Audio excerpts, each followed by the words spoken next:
$900,000 doesn't disappear. It moves. It sits in accounts, gets wired in tranches, shows up on bank statements with dates and reference numbers attached. So when my daughter-in-law called me on a Thursday afternoon in October, asking where the rest of my money was, I found that question almost funny.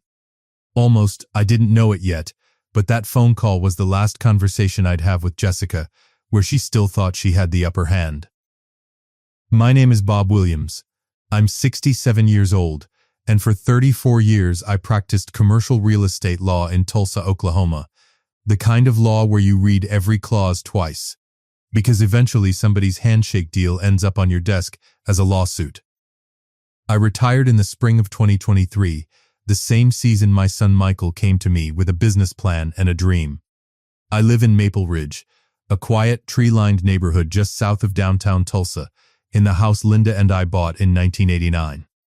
Linda was my wife, a hospital administrator at St. Francis for almost 3 decades, and she passed in January of 2023 after a long illness I'm not going to spend this story describing, because that's not what this story is about.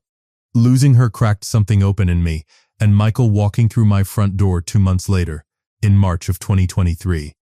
With a binder full of spreadsheets and a look on his face I hadn't seen since he was 12, building a treehouse felt like the first good thing to happen in our family in a long time. The binder was for a physical therapy and rehabilitation clinic. Michael is a doctor of physical therapy. He'd earned his doctorate from the University of Oklahoma's Health Sciences program and spent 6 years working under other practitioners around Tulsa, quietly hating that he didn't own any of it. He wanted to call it Ironwood Rehabilitation and Wellness, in a storefront on South Peoria Avenue in Brookside, the commercial strip along the old streetcar line, lined with coffee shops and exactly the kind of foot traffic a new clinic needs. He needed $900,000 to make it real. Build out, equipment, staffing, 18 months of operating reserve. And he was asking me. Linda and I weren't wealthy in the way people picture wealthy. We were careful. I had a law practice that did well, she had a steady hospital salary, and we lived below what we made for 3 decades. By the time I retired, between savings, investments, and Linda's life insurance, I had enough to do this for my son without putting myself in the poorhouse. I did not do it lightly, but I did it. Here's the part that matters for everything that comes after. I am a contracts attorney. I have spent my entire career telling other people that family deals without paperwork are the ones that end up in court. I almost made that exact mistake myself. Almost. Michael wanted to keep it simple between us. Dad, this is family, he told me at my kitchen table in March of 2023. We compromised. I would not take a seat on whatever business entity he formed, would not put my name on the door. But an investment of this size needed to be documented, not because I distrusted him, but because paperwork protects a relationship from misunderstanding, not the other way around. He agreed faster than I expected. Looking back, I think he agreed because he didn't think it would ever matter. I called my old friend Dave Brennan, who I'd known since our kids were in the same Cub Scout troop back in the early 90s. Dave spent 38 years as a title examiner for Tulsa County and still had contacts who could move paperwork quickly. In May of 2023, with a real estate attorney friend drafting the language, we filed a recorded security interest against the commercial lease and business assets of Ironwood Rehabilitation, a deed of trust tied to my investment, with a clause that any material misrepresentation of the business's financial condition to me, the secured party, would constitute default. Michael signed it without much fuss. Jessica signed it too, in their apartment kitchen on a Sunday evening, a glass of iced tea sweating onto the paperwork. I remember her saying, "It's just a formality, right? Dad always does paperwork," and laughing it off. Neither of them read past the first page. For a while, things were good. Michael called every Sunday evening through 2023, walking me through renovation progress, equipment orders, the slow transformation of an empty storefront into something that looked like a real clinic. He sent photos of treatment tables getting wheeled in, called me voice cracking the day the Ironwood sign went up. Those calls were some of the best evenings I had that first year without Linda. Then, in January of 2024, Jessica took over the clinic's finances. She'd worked 6 years at a Tulsa orthopedic group handling insurance claims and accounts payable, and on paper it made sense for her to manage the books while Michael focused on patient care. Michael explained it almost sheepishly. I didn't object. She was qualified. She was family. Remember that word. Qualified, it's true, and it's also exactly the kind of true that makes a person dangerous. The Sunday calls got shorter, then less frequent. By summer 2024, they'd stopped almost entirely, replaced by the occasional text and, every few weeks, a forwarded invoice with a note that said need this covered by Friday and nothing else. No how are you doing, Dad, just numbers and deadlines. I told myself this was normal. Businesses demand everything in year one. I'd read enough about overbearing fathers-in-law to know I didn't want to become one, so I let it go for over a year. Which brings me to Thursday, October the 16th, this year. I was in my kitchen in Maple Ridge a little past 2 in the afternoon when my phone rang. Jessica's name on the screen. I picked up expecting small talk, maybe an update. Instead, did you get the invoice I sent? The equipment supplier needs payment by Friday, or they're holding the next shipment. No hello. No how are you, Bob? Good. Can you confirm the transfer today? I told her I'd seen the invoice and would look into it. Then, because I'd been sitting on this question for weeks, turning it over the way you turn over a tooth with your tongue when something feels wrong, I asked her directly. Jessica, when exactly is the grand opening? I haven't heard a firm date. There was a pause. Not a long one. Just long enough that I noticed it. Oh. It was 6 weeks ago. Her tone stayed flat, like she was mentioning the weather. We did a soft launch. Family and close friends only. Real low-key. You know how Michael gets about pressure. 6 weeks ago. I did the math standing right there in my kitchen that put it back at the start of September. I had not received a call. Not a text. Not a single photograph of my son standing in the clinic that my entire retirement had built. I wasn't invited. Not a question. A fact. Laid on the table between us. It was just immediate family, Bob. We kept it small on purpose. A beat. Listen. I really need to know about that transfer. The bills are piling up and the vendor's threatening to pause. I told her I'd handle it. I hung up before she could say anything else, and I stood in my kitchen for a long time, looking out at the backyard. At the oak tree Linda used to call her favorite thing about the whole house. I thought about Linda and how she would have stood at that same window and told me plainly, the way she always did, Bob, something's wrong here, and you already know it. I let myself smile. Just slightly. Let me see what I can find out. That's not the end of this story. That's barely the beginning. Because I did look into it, every bit of it, and what I found over the following weeks wasn't a son who'd simply forgotten to invite his father to an opening. It was a financial picture that had been built, piece by piece, to keep me exactly where Jessica wanted me, writing checks and asking no questions. She had no idea what was sitting in a drawer in my home office, filed under ironwood. Closing documents, with her own signature on page 4. Welcome back to Sweet Family Revenge. Grab your snacks, get comfortable, and remember, the people in these stories had every chance to behave themselves. They just chose wrong. Drop a comment and be sure to subscribe. You're going to love it here. The Friday after that call, October the 17th, I drove out to Brookside. I hadn't been to the clinic in over 3 months. Jessica had mentioned construction noise made drop-in visits disruptive, and I'd respected that the same way I'd respected every other boundary she'd quietly drawn around my own son. The drive from Maple Ridge to South Peoria Avenue takes about 15 minutes, down Riverside past the park, into Brookside's commercial corridor. I parked across the street and looked at it for a minute before getting out. Ironwood Rehabilitation and Wellness. The sign was up, navy lettering on white, understated, plants in the window, healthy, established. Not the kind you put in a week before opening. Through the glass, a reception desk, a woman typing, 2 patients in the waiting area filling out clipboards. It was open. Fully, unmistakably open. I did not go in. I stood on that sidewalk doing the kind of arithmetic that comes naturally after 34 years of reading contracts for a living, and none of it added up to anything good. I went home. That evening I called Michael, straight to voicemail after 3 rings. Saturday morning, 2 rings, then voicemail. My own son was screening my calls. I called Jessica on Monday, October the 20th. She picked up on the first ring. I want a straight answer, I told her, keeping my voice level. When did the clinic actually open, and why wasn't I told? I already told you, Bob, 6 weeks ago. Soft opening. An edge of impatience, like I was the one being unreasonable. Michael didn't want the stress of a big production. You know how he gets.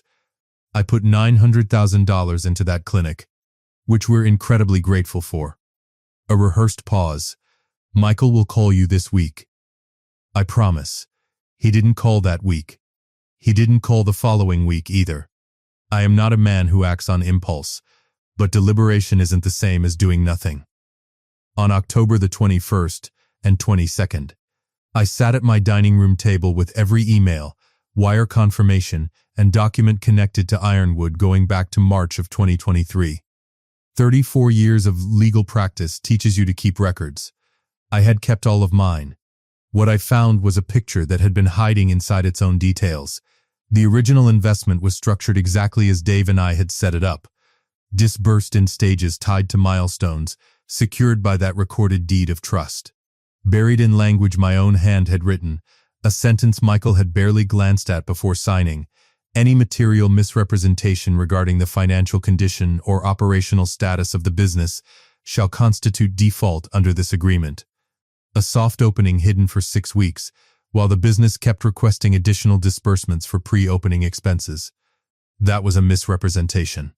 A significant one. On Thursday, October the 23rd, I met Dave Brennan for lunch at a diner on East 11th Street, a place we'd been going to since before either of us had grandchildren. I brought the original deed of trust and spread it across the table next to our coffee cups. Dave read it slower than I expected, his reading glasses sliding down his nose. When he finished, he looked up. Bob, you know what this means if she's been lying about the business's status. Tell me anyway. It means you're not just an investor anymore. The second there's a material misrepresentation on record, you've got a default trigger. You could move to enforce this. He tapped the page. Question is whether you want to. I told him I didn't know yet, not until I knew exactly how bad it was. Dave gave me the name of a forensic bookkeeper he trusted, Susan Kowalski, who'd spent 19 years untangling small business books for the county before going independent. I called her Friday, October the 24th. We met the following Monday. I handed her every bank statement, every invoice Jessica had forwarded, every wire confirmation going back 2.5 years, and asked her one question. Tell me where the money actually went. Susan looked through the first stack for maybe 10 minutes before glancing up with an expression I recognized from 34 years of watching people realize a deal was about to go sideways. Mr. Williams. She closed the first folder. Give me 2 weeks. I think you're going to want to sit down for this. I smiled when I hung up with her that day, and it wasn't a kind smile. It was the smile of a man who'd spent 3 decades reading fine print for a living, finally putting that skill to use for himself. Susan Kowalski called me on a Saturday, November the 8th, and asked if I could come to her office instead of sending things over email. That alone told me something. People don't ask you to come in person for good news. Her office was a small converted house off Lewis Avenue. Susan had 3 folders waiting, color-coded, tabbed. She didn't waste time on pleasantries. I want to walk you through this in the order I found it. Susan squared the first folder. Because the order matters. The first folder was the soft opening. She'd pulled utility activation records, payroll start dates, and health department permit filings. Ironwood had its certificate of occupancy as of August the 28th. Staff had been on payroll, seeing patients, since September the 4th, the same date Jessica had named on the phone. That part hadn't been a lie. The clinic really had opened quietly on schedule. What came next was the part that wasn't sitting right with her. Susan slid a wire confirmation across the desk. Your last disbursement went out August the 29th. $110,000 requested as pre-opening operational costs. The day after the certificate of occupancy was issued. The day before staff started getting paid out of clinic revenue. I looked at the date. The clinic was already operational, and generating its own income. The same week she asked you for another $110,000 marked as a pre-opening expense. Susan tapped the page. That's not a paperwork delay. Mr. Williams' real businesses don't accidentally misclassify an entire phase of operation. That's deliberate. That single transfer authorized 3 days after Linda's birthday, sitting at my kitchen table without a second thought, because Jessica had asked, was the material misrepresentation Dave had warned me about. Documented, dated, sitting right there against a deed of trust that said exactly what happens when that occurs. But Susan wasn't finished. The second folder was thicker. It covered 11 months, January through November, built around a recurring line item, $4,200 a month, every month, paid out of clinic operating funds to an entity called CC Business Solutions LLC, categorized simply as consulting, business development. I ran the LLC registration through the Secretary of State's office. Susan turned the page toward me. Registered February of this year. Sole member is a Christopher Carter. It took me a second longer than it should have to place the name, and then it landed hard. Carter, Jessica's maiden name. Her brother. Not a question. Susan nodded. 38 years old, by the filing. No prior consulting history I could find. No licenses, no other clients, no website. What I did find is a car loan he took out in March for a truck that costs more than what most consultants charge a small clinic for an entire year. Has he ever set foot in the building, as far as you can tell? Couldn't find a single staff log, appointment note, or email with his name on it. Not one. Susan tapped the folder. If he's done a day of consulting work for that clinic, there's no paper evidence of it anywhere. I didn't know it yet, but Christopher Carter wasn't being overpaid for thin work.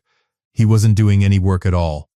I'd find that out for certain a few weeks later, and it would be uglier than I expected, even after everything Susan had already shown me.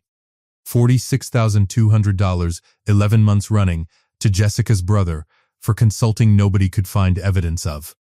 I sat in Susan's office and did the math out loud, slowly, the way I used to make first-year associates redo billing summaries until the numbers reconciled. Susan slid the third folder across last. There's one more thing. This one I want you to look at before you say anything. It was a set of receipts and a contractor invoice, a kitchen renovation, a primary bathroom remodel, new flooring throughout. The billing address wasn't the clinic's address on South Peoria Avenue. It was Michael and Jessica's home in the Sunset Terrace neighborhood, bought 18 months earlier. $61,000 in home renovation costs, paid from the clinic's operating account between March and July, recorded in the books as facility improvements, secondary location. I sat back in my chair. Somewhere outside, a dog was barking, and the sound felt very far away. She used my money to remodel their kitchen. Not a question. That's what the paper trail shows. Susan closed the folder. I'd want a forensic accountant to formalize this for any legal proceeding, but the documentation is clean. This isn't sloppy bookkeeping, Mr. Williams. Sloppy bookkeeping doesn't reclassify a residential remodel as a second clinic location. Somebody made a deliberate decision to disguise that expense. I thanked Susan, paid her invoice, and drove home to Maple Ridge with the windows down even though it was 60 degrees outside, because I needed the air on my face to think clearly. Here's what I want you to understand about that drive home. I wasn't angry yet, not in the way you'd expect. I was building the argument in my head before I ever said a word to the other side. The way I'd done at the start of every case for 34 years. I called Dave that evening.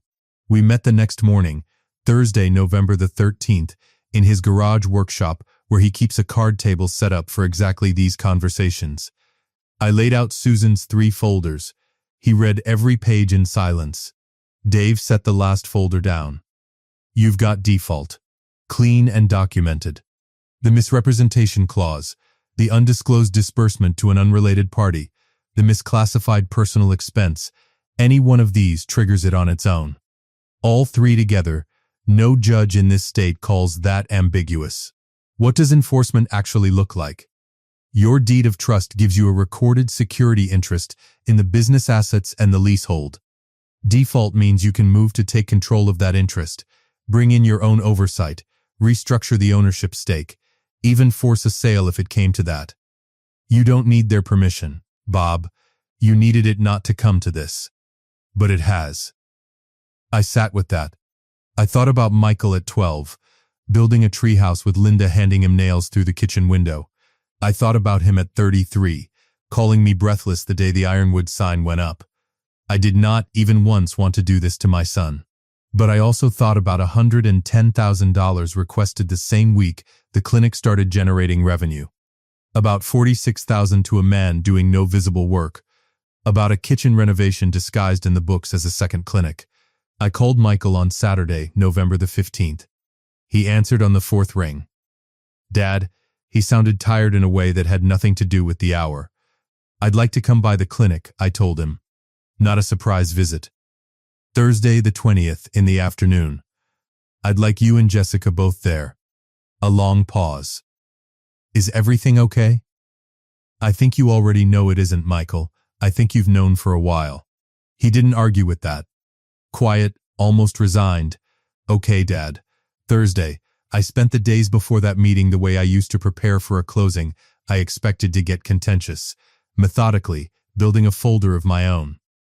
Susan's full report. The deed of trust with the default clause highlighted. The wire transfers. The LLC filing with Christopher Carter's name next to Jessica's maiden name.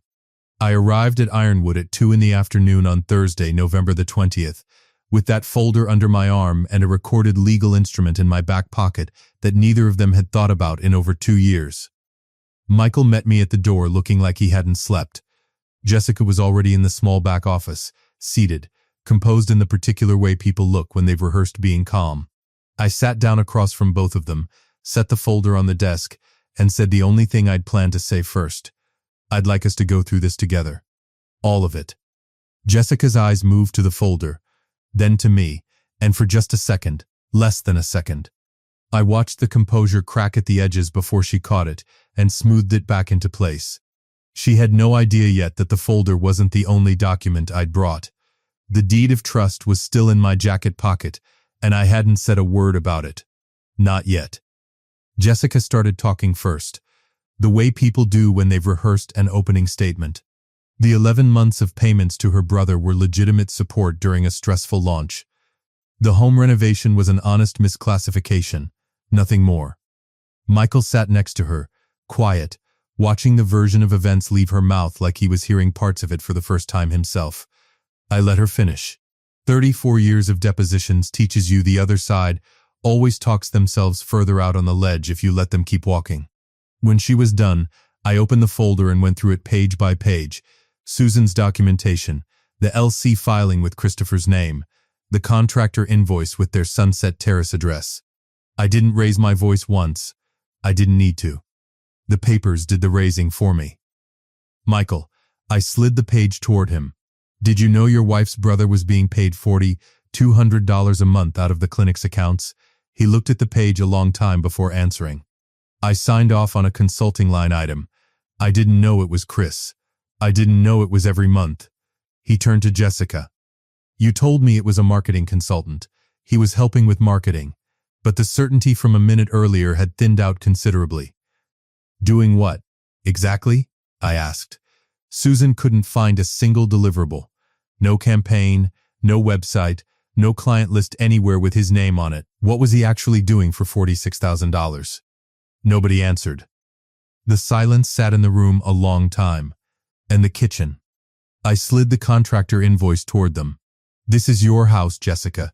$61,000 of my money went into your kitchen and bathroom, and it's sitting in the clinic's books, labeled as a second location that doesn't exist. That was when Jessica's composure went somewhere else entirely. Her voice sharpened, defensive, the real conversation underneath the rehearsed one. You don't understand what it's been like. Running this place, dealing with vendors, dealing with you asking about money every other week. I kept my voice level. I asked about money because it was my money. $900,000 of it. I never asked for a board seat. I never asked for my name on that door. I asked to be told the truth, and for 2.5 years you made sure that didn't happen.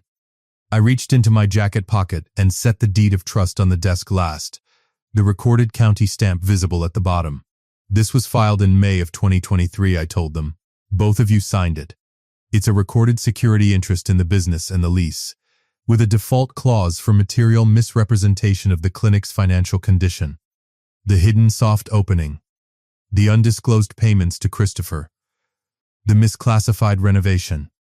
Any one of these triggers that clause, all three together, isn't a misunderstanding. Jessica went still. Michael picked up the document and actually read it properly. For what I suspect was the first time since the evening he signed it without looking past page 1. "This is real?" he asked, looking up. "You actually filed this 2 years ago?" "May of 2023. Recorded at the county clerk's office. It's been real this whole time, Michael." "Dad?" His voice was quiet. "What does this mean you're going to do?" I smiled. Not the kind of smile from a man enjoying someone else's downfall. The kind from a man who'd spent 3 decades learning exactly when patience runs out and precision takes over. "I'm not interested in punishing you, Michael." I held his eyes, not hers. "I'm interested in making sure this never happens again. To you or to me. Effective immediately, under the terms of this agreement, I'm exercising my rights as the secured party. I'll be taking a controlling financial interest in Ironwood, 60%, structured through the existing security interest, with full visibility into every account and disbursement going forward. Jessica is removed from financial authority over the business entirely. You keep running the clinical side, Michael. That's yours. You earned that part." Jessica started to object. I held up a hand, still level. "This isn't a negotiation. It's a default remedy, already documented, already legal. Your accountant and my attorney can finalize the paperwork. I'd suggest you cooperate, because the alternative is a forced sale of the business assets to satisfy the note. And neither of us wants that." I looked at Christopher's LLC filing one more time. "The payments to your brother stopped today. If Susan's accountant determines those were fraudulent rather than legitimate, that's a conversation for a different kind of attorney." The room was quiet a long moment. Michael finally spoke, his voice rough. "Okay, Dad. Okay." Jessica didn't say okay. She sat very still, staring at the deed of trust, at her own signature at the bottom of page 4, and I think for the first time in 2.5 years, she finally understood the quiet father-in-law who never asked for a board seat had been the most dangerous person in this story the entire time. I left the clinic that afternoon and drove home with the radio off, because I needed the silence more than I needed noise. The restructuring took 5 weeks. Jessica's attorney pushed back twice. On minor points, Dave and my real estate attorney closed out without trouble. The paperwork had been written too well to leave room for argument.